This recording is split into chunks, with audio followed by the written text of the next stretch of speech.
स्मशानात photo मागितलेत मला लोकांनी. लोक म्हणतात अरे ही तर लाईफ सिरियसली घ्यायला लागली आहे, हिला काय वाटतं खरंच नॅशनल क्रश कोण आहे ही? स्पृहा जोशी तुमच्यापेक्षा मोठ्या अभिनेत्री आहेत, तर काय झालं तुम्हाला स्पृहा जोशी म्हटलं तर माझं अरे देवा, मला प्लीज माफ करा. जेवताना उठून वगैरे फोटो काढतात, मी उठते आणि मी फोटो देते, कारण मला असं वाटतं की हे जेवण माझ्या ताटावर तुमच्यामुळे आहे. मॅनेजर बसली इकडे, तिने इतक्या लोकांना म्हटलं नाही जमणार म्हणून, म्हणजे सगळीकडे गिरीजा फक्त निळ्या साडीतच फिरते. जोपर्यंत फक्त माझे फोटो मॉर्फ होत होते तोपर्यंत ठीक आहे. एक कबीरचाही मॉर्फ फोटो समोर आल्यावरती माझं जरा टाळकं सटकलं, मी FIR केली त्याच्यावर. तुम्ही मला म्हणालात मंगळसूत्र का घातलं नाही, तर मी म्हणेन नवरा मनात असला पाहिजे, गळ्यात कशाला. सुरुजला म्हणते की मी ऍक्च्युली सासू बघून लग्न केलंय, कारण तू जाशील निघून, मग मला काढायचा वेळ तिच्या बरोबर ना, तिच्याशी जमलं पाहिजे माझं. कमोदिनी काय जाणे तो परिमळ, कमोदिनी काय जाणे तो परिमळ.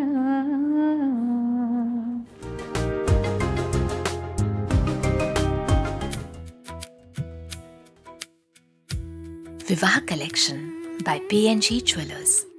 नमस्कार. PNG प्रेझेंट्स कॅन्डिड प्लीजमध्ये तुम्हा सगळ्यांचं खूप खूप स्वागत आहे. आज आपल्यासोबत अत्यंत कॅन्डिड व्यक्तिमत्व आहे, अर्थात गिरिजा गोडबोले ताई. खूप खूप स्वागत आहे राजश्री मराठीवर. थँक्यू. खूप दिवस वाट बघत होतो आम्ही देखील आणि प्रेक्षक देखील की गिरिजा कधी येणार राजश्री मराठीवर. तो दिवस आज आलाय. कशी आहेस, काय सुरू आहे सध्या?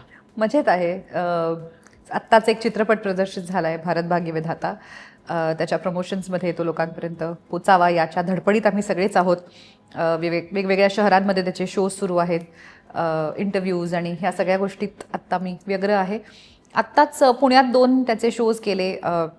माझी डिलिव्हरी पुण्यात झाली, तर ज्या हॉस्पिटलमध्ये मी ॲडमिट होते त्या हॉस्पिटलच्या सगळ्या नर्सिंग स्टाफनी हा चित्रपट पाहावा अशी माझी इच्छा होती, कारण हा चित्रपट नर्सेसच्या एकंदर आयुष्यावर बेतलेला आहे. आयुष्यावरपेक्षा 26/11च्या घटनेत हॉस्पिटलच्या नर्सेसनी जे केलं त्याच्यावरती आधारलेला आहे. तर 2 वेगवेगळे शोज केले त्यांच्या शिफ्टच्या वेळांनुसार. एका शोला 40 नर्सिंग आणि डॉक्टर्स आणि अशा सगळ्या स्टाफचे मेंबर्स, आणि दुसऱ्या शोला साधारण 60 लोक. तर काल सगळ्या डॉक्टर्सनी, नर्सेसनी, इतर ॲडमिन स्टाफनी चित्रपट पाहिला आणि खूप मजा आली मला. त्यांच्याकडून प्रतिक्रिया ह्या अगदी खऱ्या वाटल्या. तर हे गेले 2 दिवस हे सुरू आहे. तुझी देखील भूमिका एका नर्सची आहे. या दरम्यान एखादी अशी प्रतिक्रिया आहे नर्सकडून मिळालेली की जी तुला जास्त आवडली, भावली? बऱ्याच नर्सेसनी येऊन आम्हाला, म्हणजे या गेल्या 2 प्रयोगांमध्ये मी जास्तीत जास्त त्यांना भेटली. तर 1-2 जणींनी मला सांगितलं की आम्हाला अशा वेगवेगळ्या सिच्युएशन्समध्ये ना आमच्यापैकीच कोण कोण दिसत होतं, की या डिपार्टमेंटमध्ये ही आपली अशी काम करते, मग ही अशी वागते आणि असं त्यांना.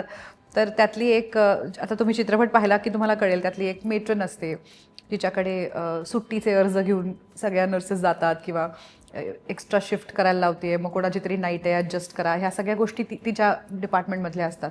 तर ते काम करणाऱ्या ज्या होत्या त्या पण तिथे उपस्थित होत्या. तर मी विचारलं की मग तुमच्यापैकी त्या कोण आहेत ज्यांच्याकडे सगळे सुट्टीचे अर्ज घेऊन जातात. तर सगळ्यांनी मला बोट दाखवलं. ती म्हणाली काय सांगू तुम्हाला मॅडम, आम्ही मुगाचंच विलन होतो, ह्या सगळ्या आमच्याकडे येतात, आम्हाला असं सगळ्यांच्या रजा अप्रूव्ह करता येत नाहीत, आणि सो त्यांच्यातल्या कोणते कोण रोल्स करतात वगैरे वगैरे, असं सगळं खूप मजा आली. आणि कामा हॉस्पिटलमध्ये शिकलेले 2-3 डॉक्टर्स ते पण मला भेटले, कारण त्यांचं ट्रेनिंग त्या हॉस्पिटलमध्ये झालं. तर त्यांना मी विचारलं की तुम्हाला किती खरं वाटलं. तर आमचा सेट होता कामा हॉस्पिटलचा, आम्ही बांधलेला. तर त्या म्हणाल्या अगदी हुबेहूब आमच्या हॉस्पिटल, माझ्या सगळ्या आठवणी ताज्या झाल्या. या सिनेमाच्या बाबतीत मला आवर्जून एक गोष्ट सांगायची की असं आम्हाला पहिल्यांदा बघायला मिळालं की आमच्या सगळ्या आवडत्या नायिका आम्हाला एका फ्रेममध्ये बघायला मिळाल्या. बऱ्याचदा असं होत नाही, आणि त्या बघायला मिळाल्या त्याचं कुतूहल जास्त आहे, कारण त्या हिंदी सिनेमात बघायला मिळाल्या. तुमच्यासाठी ही प्रोसेस कशी होती? तू असेल, सुहिताताई असेल, सगळ्याच ज्या होत्या, स्मिताताई असेल, ज्यांना आम्ही वेगवेगळ्या फिल्ममध्ये वेगवेगळ्या पद्धतीनं बघितलेलं आहे, आणि अशा सगळ्या नायिका एकत्र काम करताना दिसल्या. रसिका आगाशे असेल, खूप मजा आली मला. अगदी कास्टिंग होत असताना सुरुवातीला सगळ्या रोल्सबद्दल माहीत नव्हतं. मला माहिती होतं स्मिता काम करते आणि सुहिता मावशी काम करते, हे मला माहीत होतं. मग हळूहळू कळत गेलं की रसिका पण आहे, मईशा पण आहे, आणि प्रियाताई पण आहे, आणि आशा शेलार करणार आहेत. मग टेबल रीडला आम्ही सगळे भेटलो तेव्हा खूपच मजा आली. म्हणजे आम्ही सगळे, प्रसाद ओक पण आहेत फिल्ममध्ये, तर आम्ही सगळे एका बाजूला उभं राहून आम्ही सगळे गप्पा मारत होतो. मग विजय काका आले, विजय गोखले आले, आणि मग आम्ही सगळे गप्पा मारायला लागलो. तर आम्ही सगळे मराठीत बोलायला लागलो सगळे. तर कंगनाजी पण त्याच रीडिंगला होत्या, तर त्या अशा साईड नी आल्या आणि त्या म्हणाल्या, क्या आप लोग सब लोग मराठी में बात करें, तो मुझे कुछ समझ में नहीं आ रहा है. तर मग मी त्यांना आमच्यात घेतलं, या आम्ही तुमच्यासाठी थोडंसं हिंदीत बोलतो म्हणून. तर सेटवर आमचं थोडंसं काहीतरी डिस्कशन सुरू झालं की सगळ्यांचं पटापट मराठीत बोलायला लागायचे. तर तिचं पण असं कधी कधी व्हायचं की अरे मला काही कळत नाहीये. मग ते आम्हाला विचारायचे की हे कसं म्हणायचं, ते कसं म्हणायचं. तर खूपच कम्फर्ट लेवल होती. कारण म्हणजे ते सगळे जे सीन्स आहेत सुरुवातीचे जिथे तुम्हाला एक ते अटमॉस्फिअर दिसतं, रोजचं त्यांचं काम आहे, रोजच्या त्यांच्या रिलेशनशिप्स आहेत, कोण काय कसं वागतं, कोणाचे काय पर्सनॅलिटीज आहेत, ते सगळं जे खुलतो तो चित्रपट, त्या सगळ्यात खूप मदत ह्याची झाली की म्हणजे अगदी नव्याने ओळख करू शकतो. ॲक्टर्स फायनली त्यासाठीच असतात की तुम्ही अगदी कधीच या व्यक्तीला आयुष्यात भेटला नाही आहात तरी त्यांच्याबरोबर एक अत्यंत मैत्रीपूर्ण सीन तुम्ही करू शकता, कारण त्याचंच ट्रेनिंग आहे. पण मैत्री असेलच तर त्यांनी अजून थोडा फायदाच होतो. त्यामुळे आम्हाला खूपच मजा यायची सेटवरती. पण याच निमित्ताने मला एक प्रश्न विचारायचा आहे, तो असा की आपल्याकडे असं म्हटलं जातं की 2-4 आघाडीच्या मराठीतल्या नायिका किंवा कुठल्याही बॉलिवूडच्या त्या एकत्र काम करू शकत नाही. मग त्याच्यामागे काही कारणं असतील. तर या विधानाविषयी तुला काय वाटतं की त्या एकत्र काम करू शकतात का? कितीतरी वेळा केली आहेत कामं एकत्र. इनफॅक्ट मला वाटतं सचिनजी, अशोक सराफ, लक्ष्मीकांत बेर्डे यांच्या चित्रपटांमध्ये 3 हिरोंच्या 3 नायिका हे सततच असायचं. म्हणजे निवेदिता सराफ, सुप्रिया पिळगावकर, अश्विनी भावे या सगळ्यांनी कितीतरी चित्रपट एकत्र केले आहेत. तर तेव्हापासनं म्हणजे त्याच्याही आधीपासनं आपण मल्टीस्टारर फिल्म्स या बघितल्याच आहेत. तर मला ऑनेस्टली नाही कळत हे विधान कुठून आलं आणि हे कोणी केलं. कदाचित स्पर्धेमुळे असेल ते. मला नाही वाटत असं असतं. मला हे दरवेळेला कोणतरी विचारतं आणि विचारणारी व्यक्ती जनरली पुरुषच असतात. कदाचित आमचं अवलोकन वेगळं असेल. पण मला नाही, मी कधीही आजपर्यंत अशा सेटवर नव्हते जिथे की खूप बायका आहेत आणि जिथे कुठल्या प्रकारचं भांडण झालंय किंवा कुठल्या प्रकारची चुरस आहे. अजिबात नाही. उलट I feel the most protected, safe, supported on a set where there are women. बायका असल्या की सुरुवातीपासून समजावून नाही सांगावं लागत. त्यांना कळतं काय चाललंय आणि काय कसं. एक्स्ट्रा लक्ष असतं, एक्स्ट्रा अँटिनाज ऑन असतात आपल्या मैत्रिणी आसपास असल्या की. तर मला नेहमीच खूप सपोर्ट, खूप आपलेपणा आणि खूप सेफ वाटलंय बायकांच्या सेटवर. स्पेशली जर बाई सेट चालवत असेल ना तर that has been one of my best experiences. So director बाई असेल, प्रोड्युसर बाई असेल ना तर खरंच अनुभव चांगला असतो आणि वेगळा असतो. पण मग आपल्याकडे काही स्टिरियोटाईप सुद्धा आहेत, जसं की बायका खूप बोलतात. ज्या सेटवरती जसं तू म्हणालीस की बायका जास्त असतील तर तिथे भांडणं होत असतात, बायका नीट गाडीच चालवत नाहीत, अशा खूप स्टिरियोटाईप्स आपल्याकडे आहेत. याकडे तू कसं बघतेस किंवा या विधानांविषयी तुला काय वाटतं? असे तुलाही खूप ऐकिवात असतील तुझ्या. हे बघ, आता कसं आहे ना, बायका गाडीच खूप उशिरा चालवू लागल्या ॲज फ्रिक्वेंटली ॲज पुरुष खूप पूर्वापार गाडी चालवतात. मुळात गाडी चालवणे हे एक मल्टीटास्किंगचं काम आहे आणि मल्टीटास्किंग बायका करू शकत नाहीत हे विधान तुलाही पटणार नाही. बायकाच मल्टीटास्किंग करू शकतात, ॲक्च्युली पुरुष करू शकत नाहीत. तर मी अशा अनेक एक्सपिरियन्स्ड ड्रायव्हर्सना ओळखते, बायकांना, ज्या उत्तम गाडी चालवतात. माझा नवरा उत्तम गाडी चालवतो, मी उत्तम गाडी चालवते, पण मी माझ्या नवऱ्यापेक्षा बेटर पार्किंग करते. त्यामुळे किचकट पार्किंगचं ठिकाण असलं तर माझा नवरा रीतसर उतरतो गाडीत आणि माझ्या हातात किल्ली देतो, कारण त्याला नाही करता येणार आहे पार्किंग, हे त्याला माहिती असतं. तर मला वाटतं हे स्टिरियोटाईप्स मुळात नाही आहेत. एक काहीतरी कुठल्या तरी प्रकारच्या ह्युमरसाठी, काहीतरी एक जोक वर्क करण्यासाठी, हजबंड वाईफचे जोक्स आणि बायकांचं कसं असं, तिथून ते सुरू झालं. जसं सरदारजीचे जोक सुरू झाले. तू मला खरं सांग, तू किती बावळट सरदारांना भेटलायस? कुठून आलाय हा स्टिरियोटाईप? हा एक जोक स्टिरियोटाईप आहे. मी अशा कुठल्याही पगडी बांधणाऱ्या व्यक्तीला भेटले नाही की ज्याला बेसिक कळत नाही. असं नसू शकतं. म्हणजे आता कुठेतरी हे स्टिरियोटाईप्स तयार झालेत कारण हे जोक्समधनं, रिपीटेड गॅग्समधनं, रिपीटेड स्टोरी टेलिंगमधनं ते तयार झालेत. ही सत्य परिस्थिती नाही आहे, तुलाही माहिती आहे आणि मलाही माहिती आहे ना. तसंच ते बायकांच्या बाबतीत पण आहे. अनेक पुरुष एकत्र आले ते काय बोलत नाहीत? बोलतात. पण आम्ही म्हणतो का की पुरुष एकत्र आले तर बोलतात? नाही. का नाही बोलत? कारण ते काही वेगळं नाहीये. अनेक लोक एकत्र आली जे एकमेकांना ओळखतात तर ते बोलणारच ना. खूप बायका एकत्र आल्या आणि त्या बोलल्याच नाही तर वियर्ड वाटेल. जसे खूप पुरुष एकत्र आले आणि ते बोलले नाही तरीही वियर्डच वाटेल. सो हे असं बाईक पुरुष असं नाहीये. वेगवेगळ्या पर्सनॅलिटीज असतात, वेगवेगळी लोक असतात. तर काय म्हणजे काय करायचं? ह्या स्टिरियोटाईप्समधनं मी गाडी चालवत असले आणि मी पार्किंग करायला आले की एक वॉचमॅन तरी येतोच की थोडंसं पुढे, थोडं मी सांगतो म्हणून. तर मला असं वाटतं की माझ्या गाडीमध्ये पर्याप्त आरसे आहेत सगळीकडे, पार्किंग असिस्टन्स आहे. मला तुमची काही गरज नाही, मी उत्तम गाडी पार्क करू शकते, पण बाई दिसली की कोणतरी येतच एक तुमच्या बचावाला. तर छान आहे, करा, म्हणजे काही हरकत नाही. आपण मतांविषयी बोलतोय, अशीच काही मतं आम्हाला कंगनाजींविषयी ऐकायला मिळतात बातम्यांमधून, सोशल मीडियामधून. त्या खूप स्ट्रिक्ट आहेत, खूप खास्ट आहेत वगैरे वगैरे. त्यांच्यासोबतचा तुझा कामाचा अनुभव कसा होता तो मला जास्त ऐकायला आवडेल, कारण की बॉलिवूड तसं मराठीपासून खूप दूर आहे, आम्हाला तिकडचे अनुभव सुद्धा नवीन आहेत. तर तू त्यांच्यासोबत काम केलंस, तर तो अनुभव खूप छान होता. बऱ्याचदा ना असं होतं की एखाद्या सेटवर जेव्हा एक स्टार असतो ना किंवा एक स्टार असते ना, तेव्हा त्या सेटचं वातावरण कसं असेल हे बऱ्यापैकी त्या स्टारवर अवलंबून असतं. सुरुवातीलाच आले त्यांनी आईस ब्रेक केला, छान सगळ्यांना आपलंसं करून घेतलं की वातावरण छान असतं. आल्या जसं आपल्या लक्षात आलं की अरे नाही, यांच्या वाट्याला फारसं जायला नको, यांच्याशी बोलायला नको, असं जर झालं तर ते थोडंसं तसंच फॉर्मल राहतं. आणि मला वाटतं की त्यांच्याबद्दलचं जे मत आहे ते त्यांचे इंटरव्ह्यूज पाहून किंवा त्या इतर जे काही बोलतात त्याच्याबद्दल पाहून, तर मला असं वाटतं की तेही खरंच आहे. ते व्यक्तिमत्व पण आहेत, व्यक्तिमत्वाचा भागच आहे तो. पण अगेन लाईक आय सेड, त्या एका ॲस्पेक्टवरून तुम्ही अख्खी पर्सनॅलिटी जज नाही करू शकत. प्रत्येकच वेळेला मी प्रत्येकच व्यक्तीला भेटताना अत्यंत प्रेमाने, अत्यंत आपुलकीने, खूपच नम्रपणे भेटेन असं नाही. कधी कधी मी पण माझ्या कशात तरी असते. एखादा फॅन आला किंवा एखाद्या व्यक्तीने अप्रोच केलं की मला फोटो हवा आहे किंवा काहीतरी, तर कधी कधी आपण वेगळ्या स्पेसमध्ये असतो, फोटो देतो, बोलतो 2 शब्द, पण प्रत्येक वेळेला म्हणजे खूप हसून, खूप प्रेमाने, म्हणजे मग मी खुसट आहे का? तर नाही. त्या दिवशी थोडंसं ना पब्लिक फिगर्स याबद्दल मिसअंडरस्टूड पण असतात. म्हणजे आम्हाला जवळपास कुठलीच पर्सनल स्पेस नसते. मग तुम्हाला पर्सनल स्पेस हवी असेल तर तुमच्या घरात जाऊन ती असं ऑलमोस्ट होतं. म्हणजे 1-2दा तर असं झालं होतं की मी हॉस्पिटलच्या बाहेर होते, कारण माझी खूप जवळची व्यक्ती हॉस्पिटलमध्ये होती, काय होईल माहीत नव्हतं, आणि बाहेर येऊन मला कोणतरी फोटो मागितला. तर मला अक्षरशः रडायला यायला लागलं होतं की मी आत्ता तुम्हाला कसं नाही म्हणावं, कारण तुम्हाला वाटेल की अच्छा हिला, पण कसं म्हणजे स्मशानात फोटो मागितलेत मला लोकांनी. तर हाही एक ॲस्पेक्ट असतो ना, तुम्ही सगळ्यांशी एक्झॅक्टली सेम नाही वागू शकत. थोडंसं कुठेतरी एक वॉल बांधावी लागते, थोडंसं स्वतःला प्रोटेक्ट करावं लागतं. खूपदा आत्ता माझ्या पायाला बँडेड आहे, कारण एक व्यक्ती माझ्याबरोबर फोटो काढायला आली आणि तिने अख्ख्या हिलनी माझ्या बोटावर पाय दिला, तर माझा नख तुटले 2 भागांमध्ये. अर्थात मी तिला काही म्हणाले नाही, कारण तिला जाणवलंही नाही की इतक्या फ्रेन्झीमध्ये इतकी लोकं येत होती, बाउन्सर्स होते, इतकं सगळं होतं, तिने व्यवस्थित पाय दिला माझ्या नखावर, तिला अंदाजही नव्हता. पण हे तर कधी कधी ना ॲक्टर्स एकदम रिॲक्ट होतात, एकदम लोकांना बाजूला हो म्हणतात, तेवढंच रील कापतात, तेवढंच रील पोस्ट होतं. मग लोकांचं असं म्हणणं असतं की अरे यांना माज आलाय. पण हे असंही होतं, हे तर काहीच नाही. केस ओढल्या गेले, पिनांपासून साड्या फाटल्यात, खूप काय झालं असतं.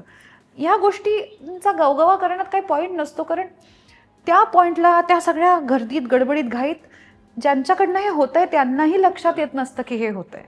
सो ती चूक नसते कोणाची, पण त्या पॉईंटला जर मी शांत झाले आणि मी कोशात गेले आणि मी म्हटलं की आता मला नाही भेटायचंय कोणाला, तर तो माझा माज आहे का सेल्फ प्रोटेक्शन आहे, हेही लक्षात घेणं गरजेचं असतं. तर coming back to Kangana's topic, तिची काही मतं आहे, तिला काही तिचं म्हणणं ठेवायचं आहे. तिने एक कुठल्या तरी प्रकारचं एक काहीतरी ग्राफ तिचा फॉलो केला आहे, तिला ती असर्टिव्ह आहे काही गोष्टींबद्दल.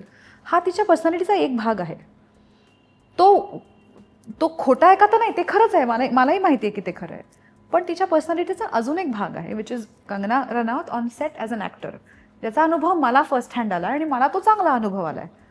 सो मला असं वाटतं की ह्या सगळ्या गोष्टींकडे बघणं होलसम पद्धतीने गरजेचं आहे. तू आता काही पद्धतीचा त्रास सांगितला जो कलाकारांना होतो, असा त्रास तुला वाढला का गेल्या 6 महिन्यात नॅशनल क्रश प्रकरणानंतर? आणि अशा पद्धतीचा त्रास तुला म्हणजे काय उदाहरणं आहेत की त्यावेळेस तुला असं वाटलं की नाही अरे आता खूपच त्रास व्हायला लागलाय? हो, अर्थातच. म्हणजे जास्त लक्ष आहे आत्ता माझ्याकडे, कारण अचानक असं एक कधी सुरू झालंय.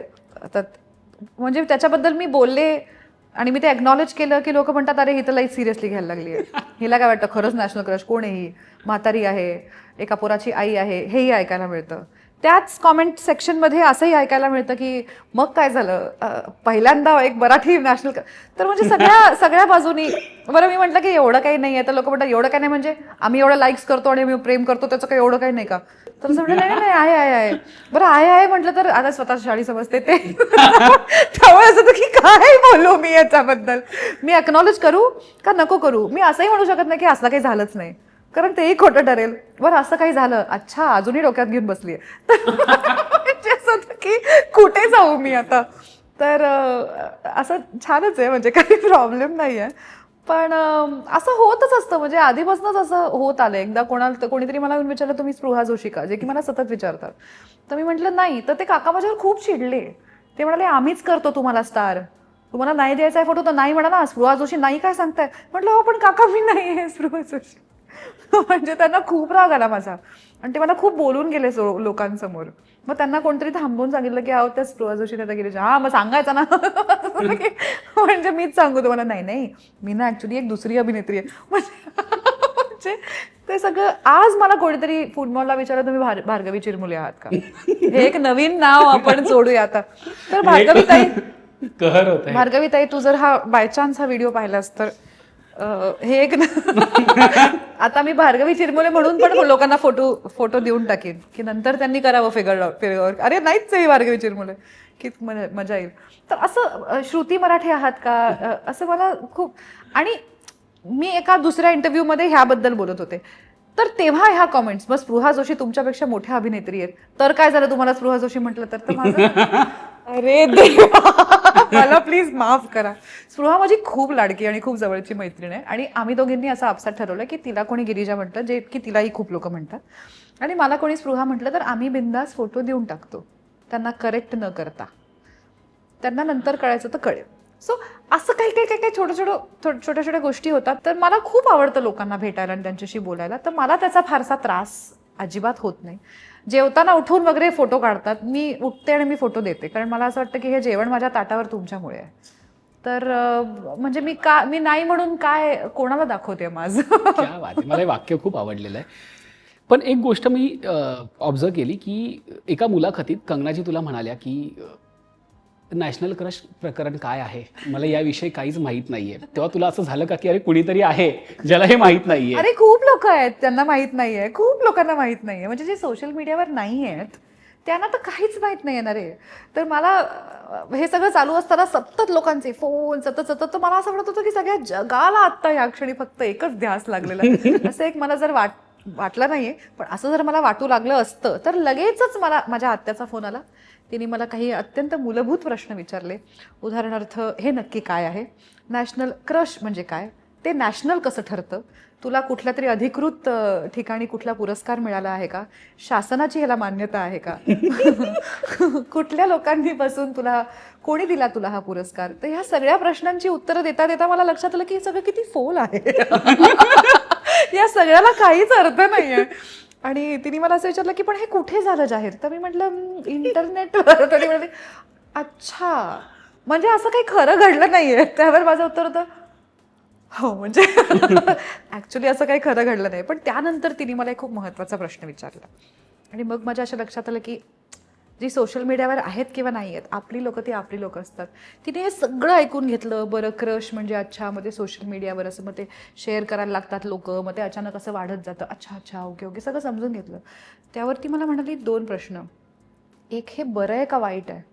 तर मी म्हटलं नाही बरं आहे. आणि तू ओके आहेस का. तर मी म्हटलं नाही मी ओके आहे. तर ती म्हणाली हां ते महत्त्वाचं, तू बरी आहेस ना, मग ठीक आहे. तर मला असं वाटलं की फायनली काय it boils down to that, मी बरी आहे ना, माझ्या जवळच्या लोकांना काय हवंय, मी बरी आहे ना, त्यांना काय फरक पडतोय मी नॅशनल क्रश आहे नाही आहे, कोणाला वाटतंय मी आहे, कोणाला नाही वाटतंय, कोणाला माहीतच नाही आहे याबद्दल, कोणाला माहीत आहे, त्यांना काही फरक पडत नाही. त्यांना एवढंच हवंय की मी ओके आहे ना. जोपर्यंत अशी लोक आहेत माझ्या आजूबाजूला तोपर्यंत मला काही घाबरायची गरज नाही. बाहेरच्या जगात याचा काय परिणाम झाला हे नॅशनल लेवलवरती कळलं आपल्याला, ते सगळं. पण मला विचारायचं घरच्यांना काय वाटलं यावेळी. मग ते कबीर असेल, सुहृद असेल, सगळेच घरातले सासू सासरे, जी पूर्ण फॅमिली असेल, आई बाबा, सगळ्यांना काय नेमक्या प्रतिक्रिया होत्या घरच्यांच्या की गिरिजा तुझ्यासोबत काय घडतं. एक तर काय बरं आहे माहितीये का, माझ्या घरात ते सगळे हेच करतात, त्याच्यामुळे मला असं काही वेगळं कोणाला समजावून सांगावं लागलं नाही. म्हणजे सासू सासरे, नणंद, नवरा सगळेच ह्या क्षेत्रातले आहेत आणि आमच्यामुळे मग आता कबीर पण म्हणजे साधारण या क्षेत्राशी काही जोडलेलंच आहे, नवीन नाही आहे. त्यामुळे कुठल्याही प्रकारची सफाई देणं किंवा कुठल्याही प्रकारचं एक्सप्लेनेशन देणं हे मला काही घरी करावं लागलं नाही. जे की खूपच कमाल आहे. कारण हे जे काही झालं त्यामुळे जे काही अटेन्शन सडनली आलं त्यामुळे काही असे मॉफ्ट इमेजेस येणं वगैरे हेही प्रकरण सुरू झालं. तर मला तेव्हा ना वारंवार असं वाटायचं की ज्यांच्या बाबतीत हे होतं आणि जे अशा परिवारातले नसतील की ज्यांना ह्याची कल्पना नाही आहे, तर ते असे विचित्र फोटो बघून त्यांच्या घरातल्यांना ते कसं समजावून सांगत असतील की हे मी नाही केलेत हे फोटो, किंवा मी खरी ही नाही आहे पण अगदीच खरा चेहरा दिसतोय, अगदीच खरं सगळं. कारण आता प्रिसिशन खूप वाढलंय एआयचं. तुम्ही एखादा फोटो मॉर्फ केला तर तुम्हाला म्हणजे एकदम बघता क्षणी कळतच नाही की हा एडिटेड आहे का काय टॅम्पर्ड विथ आहे. तर त्या परिवारांमध्ये जिथे ह्याचं काही एक्सपोजर नाही आहे किंवा ह्याची माहिती नाही आहे, तिथे लोक कसं समजावून सांगत असतील की माझ्यावर विश्वास ठेवा, मी हे केलं नाही आहे. तर मला त्याचं खूप असं तो विचार करून मला खूप वाईटही वाटायचं आणि असंही वाटायचं की मी खूप भाग्यवान आहे की मला माझ्या घरातल्यांना काही त्याच्याबद्दल समजावून सांगावं लागत नाही. नवरा माझा म्हणा किंवा मी आणि माझा नवरा पूर्वापारच माझ्या फोटोजच्या खालच्या माझे काही अत्यंत वात्रट मित्रमैत्रिणी आहेत जे मला माझ्या फोटोज खालच्या कॉमेंट्सचे स्क्रीनशॉट काढू पाठवतात. तर ते पाठवलेले स्क्रीनशॉट्स वाचून मी आणि माझा नवरा नेहमीच खूप हसतो आणि आम्हाला खूपच मजा येते. तर सुरुवातीला माझा नवरा कधी कधी त्यांच्याशी भिडायचा कॉमेंट्समध्ये, असं कसं बोलू शकता वगैरे. आता तरी ते सोडून दिले. तर अशा आम्ही खूप कमेंट्स वाचतो बसून एकत्र. त्यामुळे मला आणि माझ्या नवऱ्याला तर मजाच येत होती. एका पॉईंटला मला एका अत्यंत मोठ्या वर्तमानपत्रांनी आणि ब्रॉडकास्टिंग कंपनीनी फोन केला की आम्हाला तुमचा ह्याबद्दल इंटरव्ह्यू करायचा. तेव्हा माझं असं झालं की हे जरा सिरियस होते. मला असं वाटलं की आपलं चालू आहे, मजा येते. मला BBC मधनं फोन आला. तर माझं झालं की बीबीसीला इंटरव्ह्यू करायचा, जरा अति झालं. आणि हे सगळं होत असताना माझा लेक इथे नव्हता. तो एका शाळेच्या ट्रिपवर गेला होता. तर मी त्याला घ्यायला गेले तेव्हा मग बाकीचे पेरेंट्स सगळे आम्ही स्टेशनवर भेटलो. मग ते सगळे बोलायला लागले, अरे पिछले कुछ दिनों से तुम्ही दिख रही हो सब फीड में वगैरे वगैरे सगळं बोलणं सुरू झालं. तर त्याला काही टोटल लागे ना की हे काय चाललंय. मग त्यांनी मला परत येताना विचारलं की काय झालंय काय. तर म्हणतं अरे मी नॅशनल क्रश झालंय. तर तो म्हणाला म्हणजे काय असतं. मग त्याला पुन्हा एकदा पूर्ण प्रक्रिया. त्यावर तो म्हणाला की तू आता बदलणार नाहीस ना, तू अशी गर्विष्ठ वागणार नाहीस ना. म्हटलं नाही अजिबात नाही. म्हणजे तू अशी ती शो ऑफ काढणारी लोक असतात तशी नाही ना वागणार. तर मग मी म्हटलं नाही, मी थोडीशी वागेन. म्हणजे आता तू माझ्याशी जरा नीट वाग. कारण असं होमवर्क नाही केलं की असं नको बोलूस माझी जरा नीट बोल. की आहे मला जरा देवाला दे वगैरे असं नाही चालणार ना. जरा नीट बोलायचं माझ्याशी, आज कोण आहे मी वगैरे. आमचंच एक मस्करी सुरू झाली. हा झालं. दुसऱ्या दिवशीपासून त्यांनी काही वागण्यात त्याचा फरक नव्हता. त्याला काही पडलेलं नाही. आपली आई कोण आहे आणि काय करते. किंवा मी छान कपडे घालून कुठे बाहेर निघत असले, मेकअप केला असला की त्याला विचारलं कशी दिसते मी, तर माझ्याकडे पण असं करतो. त्यावर मी त्याला 2-3दा असं विचारलं की असं का. तो म्हणाला ते तू असे घरातले घाणेरडे कपडे घातलेले असले आणि तोंडाला मेकअप नसला की तू माझ्या आईसारखी वाटते. ही तू अशी गिरिजा ओक वाटतेस. म्हटलं अरे पण ती गिरिजा ओक तुझी आई आहे. हां पण ठीक आहे, हे तू बाहेर जाऊन कर. त्याला काही पडलेलं नाही. तर घरातल्यांच्या बेसिकली अशा प्रकारच्या रिॲक्शन्स होत्या. आणि अर्थात काहीच प्रॉब्लेमच नाही घरात आमच्या. पण तुझा सोशल मीडियाकडे बघण्याचा दृष्टिकोन बदलला त्या दिवसानंतर? अरे मलाही असं वाटायचं की अशा प्रकारच्या ज्या व्हायरल मोमेंट्स असतात ना, त्या म्हणजे बऱ्याचदा असंही होतं की आता तो काचा बदामवाला गायक आठवतो का. आता तो कुठला माणूस अचानक त्याचं ते आणि मग त्याच्या गाण्याचे राईट्स त्याच्याचकडे नाहीत नंतर पुढे असं पण झालं. त्याचं जे गाणं फेमस झालं त्याचे राईट्स दुसऱ्याच कोणाकडे. हे सगळं मी ऐकून होते की आता त्या काचा बदामवाल्यांनी कोणाला पैसे दिले असणार स्वतःला व्हायरल करायला. तर असं होऊ शकतं, या गोष्टी होतात. पण जनरली ऍक्टर्स आणि ह्या इंडस्ट्रीतल्या लोकांच्या बाबतीत बऱ्यापैकी हा एक व्यवस्थित PR ड्रिव्हन खेळ असतो की तुम्ही काहीतरी एक मशिनरी ॲक्टिवेट करता, त्याच्यात काहीतरी एक पैसा गुंतलेला असतो आणि मग त्याच्यामुळे हे सगळं होतं. पण हे सगळं आपल्या बाबतीत काहीच न करता होईल हे मला कधीच वाटलं नव्हतं. ध्यानीमनही माझ्या कधी आलं नव्हतं. म्हणजे काय स्वप्न असतात ॲक्टर्सची की एक चांगला रोल मिळेल, तो मिळाल्यानंतर ती फिल्म यशस्वी होईल किंवा ते नाटक यशस्वी होईल किंवा मालिका यशस्वी होईल. त्या रोलसाठी आपल्याला लक्षात ठेवलं जाईल, पुरस्कार मिळतील, प्रसिद्धी मिळेल, कुठेही आपण गेलो तर आपण तुम्ही ते ना असं. हे काहीतरी एक लॉजिकल स्वप्न असू शकतं. एक कुठल्या तरी पॉडकास्टमधली एक क्लिप व्हायरल होईल आणि अचानक त्याचं काहीतरी होईल, नॅशनल लेवलवर होईल. म्हणजे हे कोण मला सांग, ह्याचं स्वप्न कोण बघू शकतं कोणीच नाही की माझ्या बाबतीत ना एक व्हायरल मोमेंट असं कोण ठरवू शकतं. म्हणजे माझ्या काहीच ध्यानीमनी नव्हतं हे झालं तेव्हा. आणि बरं हे झालं म्हणजे हे जेव्हा एक्स वरती ट्रेंड करायला लागलं आणि ही कोण आहे ही कोण आहे, बरं त्याच्या सुरुवातीला लोक सगळे म्हणत होते प्रिया बापट आहे. ग्रॉकला अजून एक नाव आलं. हो, तर ही प्रिया बापट आहे, ही प्रिया बापट आहे, हे खूप वेळ झालं. मग काही मराठी प्रेक्षक जागे झाले आणि त्यांचं झालं की अरे नाही नाही ही प्रिया बापट नाही, आम्हाला विचारा ही गिरीजा ओके. मग तिथून पुढे ते नाव, बरं लोकांना नावही माहित नव्हतं. गर्ल इन अ ब्लू साडीच सुरुवात होतो. नंतर हळूहळू ते माझं नाव कुठेतरी कोणातरी लक्षात आलं. So there were a lot of people ज्यांनी माझं ना काम बघितलं होतं ना मला कधी बघितलं होतं ना ओळखत होते. ते असं हळूहळू करत करत ते काय डिस्कवर झालं असेल. मग खोदून खोदून माझं खूप जुनं काम बघितलं गेलं. त्याची मला खूप गंमत वाटली की या निमित्ताने लोक असं ते सगळं लिहित होते की तुम्हाला माहितीये का हे पण केलं तिने, ते पण केलं तिने. तर मला असं वाटतं की हे छान आहे, हे छान आहे. या निमित्ताने लोक शोर इन द सिटी बघितला खूप लोकांनी, तारे जमीन पर परत परत बघितला खूप लोकांनी, माझी कार्टेल नावाची एक वेब सिरीज बघितली, लेडी स्पेशलचे एपिसोड्स काढून काढून बघितले. तर मला असं वाटायला लागलं की हे छान आहे. किंवा नाटकं बघायला येऊ लागले.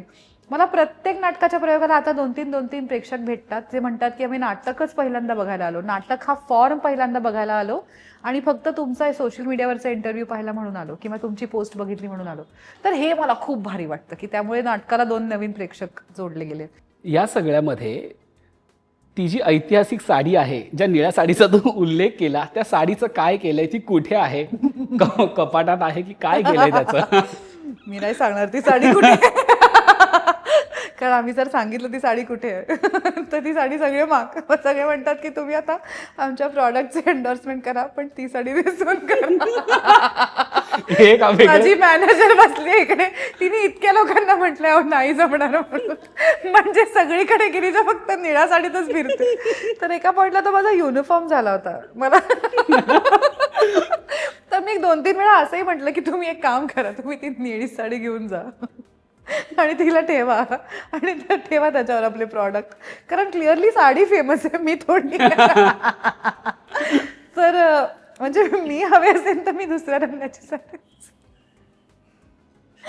हे सगळं तुम्हाला असं वाटेल की काय बावळट लोक अहो असंच असतं.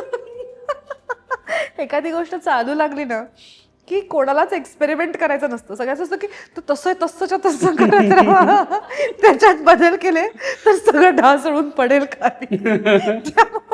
आता गिरीजाला घ्यायचं ना ती निळी साडीच पाहिजे. तर मी केल्या काही जाहिराती निळी साडी नेसून. मग माझं झालं की अरे नाही करू शकत, वेगळे रंग द्या आता. हो नाही तर मग निळी साडी घ्या, म्हणजे निळ्या साडीत गुंडाळून लोणच्याची बाटली प्रिझर्व करा, त्याच्यातच ठेवा. तर मी नाही सांगणार आहे ती निळी साडी कुठे आहे, मला नाही माहिती कुठे. पण ती साडी कोणाची आहे मी नक्की सांगेन. माझ्या प्रिया बापटच्या ब्रँडची साडी होती ती, सावेंचीची. बरं त्यांच्या ब्रँडची साडी होती ती, मी नेसली होती, त्यांना क्रेडिट्स दिले होते. म्हणजे तिनीच दिली होती ती मला साडी त्या शोमध्ये नेसायला. त्यानंतर मला कमीत कमी 60 पेजेस दिसले ज्यांनी ती साडी आमची असली. तर संधीचा फायदा असा घ्यायचा असतो बघ मित्र.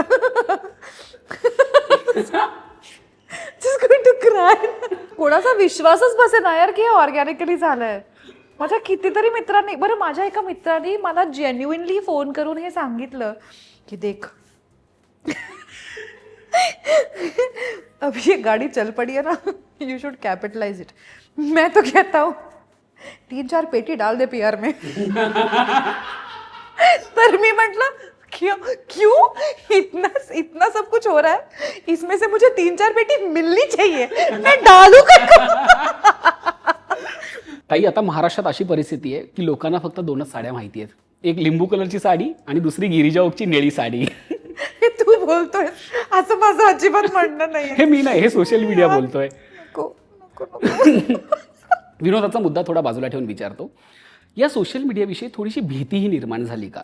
कारण कबीर आहे सोबत, मॉर्फिंगचंही प्रकरण झालं आणि त्यात कबीरचंही असं वय आहे की फोन हातात घेणं असेल किंवा सोशल मीडियाचा यूज असेल. तुला काय वाटतं या सगळ्याविषयी? थोडी भीती निर्माण झाली आणि मेनली कबीरच्या बाबतीत वागणं बदललं का? सोशल मीडिया असेल, फोनचा यूज असेल. नाही, भीती खूप मोठा शब्द आहे. भीती असं मी नाही म्हणणार. कबीर आत्ता कुठल्याही प्रकारच्या सोशल मीडियावर नाही आहे, कुठल्याही प्रकारचे समाज माध्यमं त्याला ॲक्सेसिबल नाही आहेत. हो, अर्थातच. म्हणजे जोपर्यंत फक्त माझे फोटो मॉर्फ होत होते तोपर्यंत ठीक आहे. एक कबीरचाही मॉर्फ फोटो समोर आल्यावरती माझं जरा टाळकं सटकलं. मी FIR केली त्याच्यावरती. पण आपल्याकडे सायबर क्राईम या क्षेत्रात नक्की त्या IP ॲड्रेसवरून ते त्या सोर्सपर्यंत पोहोचणं आणि हे सगळं खूप किचकट असतं. मुळात ती माहिती मेटाकडनं मिळवणं आणि ह्या सगळ्या गोष्टींना खूप वेळ लागतो, प्रक्रिया लांब असते आणि कितीही तुम्ही म्हणजे त्याचा पाठपुरावा केला आणि कितीही डेलिजंटली काम केलं आणि मला डिपार्टमेंटने खूप मदत केली त्याच्यात, तरीसुद्धा ते कठीण आहे. म्हणजे ते इतकंच असं जंजाळ आहे ना की त्याच्यामध्ये जाऊन त्या एका व्यक्तीला हुडकून काढण्यावरती एकच व्यक्ती असेल, ते म्हणजे नक्की काय, कोण कुठून पोस्ट करतंय, बॉट्स आहेत काय, काही कळायला मार्ग नसतो. ते सगळं जरा खूप किचकट असतं. तर पण असं नको व्हायला की ह्याबद्दल मी फक्त सोशल मीडियावरती बोलते आणि कांगावा करते आणि त्याच्याबद्दल मी काही ॲक्च्युअल ठोस पाऊल उचललं नाही असं नाही. तर मी त्या सगळ्या पेजेसना व्यवस्थित रिपोर्ट केलं. त्यातली 90% पेजेसवर टेकन डाऊन असो, ती सगळी काढूनही टाकण्यात आली. सो तेवढं मी नक्की केलं. मला काळजी याची वाटत होती की हे बघ कसं आहे ना, आत्ता जे एक काळ होता जेव्हा आपण MMS किंवा असे प्रकारचे फोटोज लीक व्हायचे आणि मग सगळा स्ट्रगल ह्याचा असायचा की ते मी नाही केलंय किंवा ती मी नाही आहे किंवा तो मी नाही आहे हे प्रूव्ह करण्याचा स्ट्रगल असायचा की ते माझं फुटेज नाही आहे किंवा ती व्यक्तीच मी नाही आहे असं हे फुटेज हा स्ट्रगल असायचा. मग कोणाचा विश्वास बसायचा, कोणाचा नाही. आत्ता कसं आहे ना, हे जे AIने मॉर्फ केलेले फोटोज असतात ना, ते तुलाही माहिती आहे की ती मी नाही आहे. मी ते सांगायची गरज नाही आहे कारण ते अनरिअलच आहे सगळं. त्याच्यामुळे बघणाऱ्या प्रत्येक व्यक्तीला माहिती आहे की ती मी नाहीये. आणि बिकॉज इंटरनेटवर सगळंच अवेलेबल आहे, त्याचा सोर्स फोटो पण तुम्हाला माहिती आहे. तुम्ही ॲक्च्युअल सोर्स फोटोमध्ये काय घातलंय, जो माझ्या अधिकृत प्रोफाईलवरनं अपलोड झालेला आहे किंवा कुठेतरी तुम्ही आधी पाहिलेला आहे, त्याचंच हे व्हर्जन आहे हे तुलाही माहिती आहे, मलाही माहिती आहे. त्यामुळे इथे कुठे माझा इनोसन्स प्रूव्ह करायचा मुद्दा नाही आहे. पण तरीही माझा मॉर्फ केलेला फोटो बघून एक क्षणिक एक्साइटमेंट जी मिळते, एक क्षणिक जो टिटिलेशन होतं, मुद्दा त्याचा आहे फक्त. तर हे मला माझ्या मुलालाही कधी सिद्ध करावं लागणार नाही की बाळा मी असं फोटोशूट नाही करून घेतलं, ते त्यालाही माहिती आहे. पण ते आपल्या आईचे असे फोटो बघितल्यावर जे एक क्षण होईल ना, तो अनुभव त्याला म्हणजे कशाला मिळायला हवा असं मला वाटतं. निश्चित. आता हे जेव्हा मी बोलले त्याच्यावरती अनेक लोकांचे मला DMs आले, कॉमेंट्स आल्या की पण तुम्ही जेव्हा किसिंग सीन्स करता किंवा तुम्ही जेव्हा चित्रपटांमध्ये अशा प्रकारच्या गोष्टी करता किंवा मी त्याच्यानंतर काही दिवसांनी एक फोटो पोस्ट केला होता ज्यामध्ये मी साडी नेसली होती आणि मी बीचवर अशी पडले आडवी आणि एक फोटो काढलेला ज्याच्यामध्ये साडीतून जेवढं स्त्रियांचं पोट दिसतं तेवढं माझं थोडंसं पोट दिसतंय. तर त्या फोटोवरती अनेक अशा कमेंट्स आहेत, हे चालतं का तुमच्या मुलाला, हे चालतं का तुमच्या मुलाला. तर मला असं वाटतं की हा प्रश्न ना त्यांनी किती बघावं आणि काय बघावंचा नाही आहे. मी आणि माझा मुलगा आम्ही एकत्र स्विमिंग पूलवरती जातो तेव्हा तो मला स्विमिंग कॉस्ट्यूममध्ये बघतो, पण तेव्हा कॉन्टेक्स्ट स्विमिंग पूलचा असतो ना. तुम्ही एका स्विमिंग पूलच्या कॉन्टेक्स्टमध्ये जेव्हा स्विमिंग कॉस्ट्यूम घातलेल्या लोकांना बघता तेव्हा ते तुमच्या डोळ्याला आखडत नाही. पण ह्या सेटअपमध्ये मी जर स्विमिंग कॉस्ट्यूम घालून आलं तर किती वियर्ड होईल. तर थोडासा संदर्भाचा प्रश्न असतो. तर मी ते फोटोज कशा संदर्भात काढले आहेत, कशा पद्धतीने केले आहेत, चित्रपटात त्या सीनचा काय संदर्भ आहे, एक तर हा मुद्दा आहे. आणि दुसरा मुद्दा असा आहे की हो मी जे केलंय ना माझ्या परवानगीने त्याच्याबद्दल मला लाज नाही आहे. ते माझ्या मुलांनी पाहावं, ते इतर लोकांनी एज अप्रोप्रिएट वयामध्ये पाहावं, ते पाहावं त्यांनी, कारण तो माझा निर्णय होता. आणि तो सिनेमा आहे आणि तो सिनेमा असो काय जे काय असो ते माझ्या इच्छेने झालंय ना, माझी एजन्सी आहे त्याच्यामध्ये. तुम्ही माझे फोटो घेऊन तुम्हाला वाटेल तसे ते मॉर्फ केलेत आणि मग तुमचं असं म्हणणं की तुम्ही हे करता तर तुम्हाला हे मान्य असलं पाहिजे, हे कसं बरोबर आहे. म्हणजे हे कुठलं लॉजिक आहे की मग ते चालतं तर मग हे का नाही चालत. ठीक आहे ना, एवढं ब्लाऊज असतं कमी केलंय. हा जो ही एंटायटलमेंट जी येते ना ती कशी काय, ती कुठनं येते. म्हणजे मला कधी कधी काळजी आणि भीती त्याची वाटते. समाज माध्यमं हे टूल्स आहेत, ही माध्यमं आहेत. माध्यम चालवणारे लोक भीतीदायक असतात आणि मला भीती लोकांची वाटू लागली आणि मानसिकतेची वाटू लागली आहे. आणि वाटू लागली आत्ता कारण ती मानसिकता समोर येते. मानसिकता नव्हती का, तर तसं नाहीये. मानसिकता होती, विकृती होती मनात. ह्या सगळ्या गोष्टी आधीपासून होत्या. ज्या ग्रुप्समध्ये अशा प्रकारच्या गोष्टी बोलल्या जातात, बायकांबद्दल कॉमेंट्स केल्या जातात, ते ग्रुप्स काय आधी नव्हते का. माझ्या कॉलेजच्या दरम्यान पण होते, शाळेत पण असं होतं. पण आता ते सोशल मीडियावरती पोस्ट करायची मुभा आली आहे. हॅव्हिंग सेड दॅट, मला आजपर्यंत अशी एकही व्यक्ती भेटली नाही जी माझ्या समोर येऊन डोळ्यात डोळे घालून मला काही अपमानास्पद बोलली असेल. ते काका एक सोडले जे मला रागवले होते, मी स्पृहा जोशी नाही म्हणून. त्या पलीकडे मला आजपर्यंत कोणीही काहीही कधी अश्लील कॉमेंट नाही, कुठल्याही प्रकारचं साधन नजरवर करून बघतही नाहीत लोक. आता असं झालं नसेल का की असे कमेंट्स करणाऱ्या लोकांपैकी कधीतरी कोणीतरी माझ्या समोर आलं समोर असेल, आलंच असेल. आधीच असणार. त्यांनी नजर वर करून बघितली पण नाहीये, कारण तिथे चेहरा दिसतो ना मला त्यांचा, आणि मी त्यांच्याकडे परत बघू शकते. हे फक्त यासाठी होतं की ते मी नाही बघू शकत ना कोण करतंय. समोर येऊन बोलून दाखवावं कोणी, नाही बोलत, कारण नाही होत. हे फक्त अनॉनिमिटीमुळे तुमची ओळख कोणालाही समोर कळणार नाही या पडद्यामागेच उभं राहून हे करता येतं. तर ते तितपतच सिरियसली घ्यावं असं मला वाटतं. काळजी मला कशाची वाटते की ह्या कॉमेंट्स माझ्या पोस्टवरती येतात, अशा प्रकारचे वाद लोक माझ्याशी घालतात की तुम्ही मग हे असं करता, मग हे चालतं का तुमच्या मुलाला? तर हो, चालतं माझ्या मुलाला. पहिली गोष्ट तर ती आहे. पण ह्या लोकांना माझ्यापर्यंत डिरेक्टली पोचून मला कुठल्याही प्रकारचं मॉरल पोलिसिंग करायचा चान्सच नाही आहे, कारण कसे पोचणार ते माझ्यापर्यंत? पण ते त्यांच्या आसपासच्या ज्या महिलांवरती मॉरल पोलिसिंग करू शकतात त्यांचं काय होत असेल याची मला जास्त भीती वाटते. माझ्यावर नाहीये कुणाचा काही कंट्रोल. मंगळसूत्र का घातलं नाही, टिकली का लावली नाही, हे पण सोशल मीडियावर आता पर्सनल पण आयुष्यात नेतात. खूप घुसलं जातं. मला म्हणजे तुम्ही मला म्हणालात मंगळसूत्र का घातलं नाही, तर मी म्हणेन नवरा मनात असला पाहिजे, गळ्यात कशाला, आणि आपण सगळे हा हा करू आणि पुढे जाऊ. मी नाही घालणार मंगळसूत्र उद्या, पण तुम्ही तुमच्या लेकीला फोर्स कराल ना घालायला, तुमच्या बायकोला फोर्स कराल, तुमच्या बहिणीला फोर्स कराल. बरं, त्यांना आवडीने घालायचं असेल तर उत्तम आहे, घालू द्या. पण हे जे तुम्ही आहे ना की हे टिकली लाव, मंगळसूत्र घाल, हे जे तुम्ही सांगता ना दुसऱ्या व्यक्तीला, हे ते त्यांना सांगू शकतात ना. तर मला त्याची थोडीशी काळजी वाटते की तुम्ही ज्यांना एथिकल मॉरल पोलिसिंग करू शकताय त्यांना तुम्ही करालच. आणि यातलाच एक बिभत्सपणा म्हणजे आता कुठलेही कपडे घाला तर त्यातलं ज्या सोशल मीडियावरती किंवा जे कुणी ते फोटो कॅप्चर करते त्यांना जे दाखवायचं असतं तेवढाच तो फोटो कॅप्चर करतात. जसं की आता तू ह्याला आय गेस प्रीमियरला गेली होतीस तेव्हा तो पिवळ्या रंगाची साडी घातली होती, ते नेमकं कुणीतरी ते पोटाचकडचे फोटो काढलेत. अगदी मागे काही साड्यांवरती फोटो काढले तेव्हा बरोबर ते पदर जेव्हा खाली पडतो तेव्हाच हे फोटो काढतात आणि हे सोशल मीडियावर हे वारंवार पसरवले जातात वगैरे. तर हा बिभत्सपणा तुझ्याही समोर येत असेल ना की अरे आपल्याच फोटोविषयी हे सगळं चाललंय. हो, येतो ना. म्हणजे पिवळ्या साडीतलं तर आता खूपच फेमस हो. ती क्लिप आहे. खरं सांगावं का, मला ना त्याचं काही फार वाटत नाही. हे विकृत आहे, तुलाही माहिती आहे, मलाही माहिती आहे, शूट करणाऱ्याला माहिती आहे, बघणाऱ्यालाही माहिती आहे. पण थांबतंय का? शूट करणारा थांबत नाही आहे कारण बघणारा थांबत नाही आहे, बघणारा थांबत नाही कारण शूट करणारा थांबत नाही. ही सायकल नाही होणार आहे ब्रेक. आपण जोपर्यंत ह्याच्या मागची ऑब्जेक्टिफिकेशनची लेन्सच बदलत नाही ना तोपर्यंत नाही होणार आहे. आणि मला काही फार सुंदर आणि सकारात्मक चित्र दिसत नाही आहे.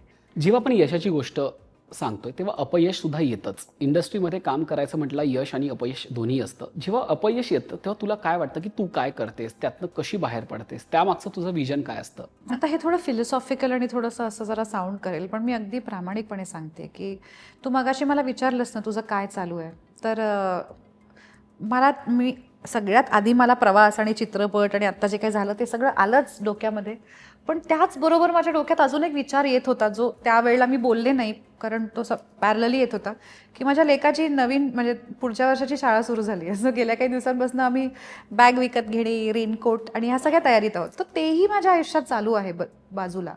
किंवा मी काल काहीतरी खूप छान खाल्लं तर तेही सगळं चालू आहे. सो माझं एक आयुष्य आहे असं पूर्ण, आणि त्या आयुष्याचा एक भाग आहे जे काम आहे, ते फार महत्त्वाचं आहे माझ्यासाठी.